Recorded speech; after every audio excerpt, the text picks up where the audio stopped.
Do you know what each of these numbers means in Super Cola?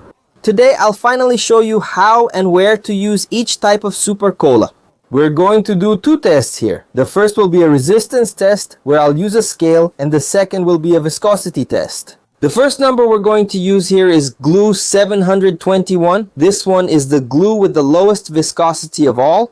You can see that when I put it here, it's so thin it looks like water. The 725 already starts to increase the viscosity a little compared to the 721. I'll put a little bit there and you'll see there's a slight difference from the 721.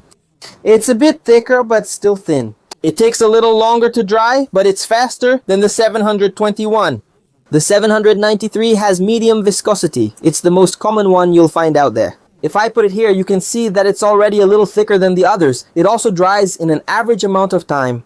Now this one, the 200, it's the thickest of them all. If you want to fill space, check this out. It's thick, see? If you need to fill a hole or something, maybe the metal you want to weld doesn't fit very well.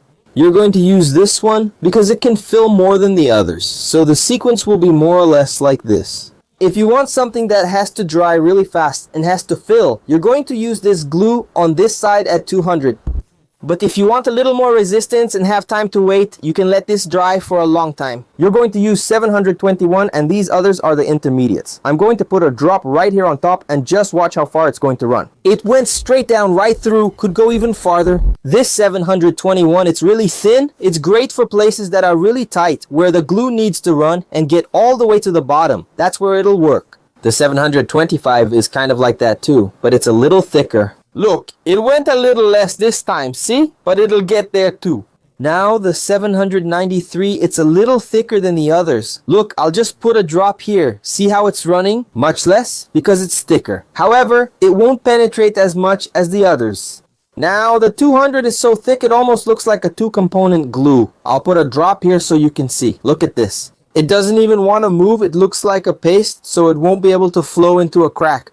However, if there's a gap, if the metal is sticking there but not touching perfectly, it will fill much more than the others. So let's test which glue is the strongest. I'm going to grab it right here at the top and apply force. We'll see here on the scale which one I had to use more force to pull off. Let's go.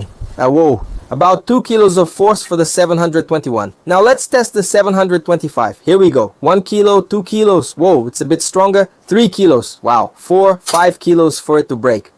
Man, 725 deserves congrats. Let's test it now. The 793 is the most common of all and it was the weakest. Just 1 kilo and 300 really weak. Finally, the 200 is the thickest of all.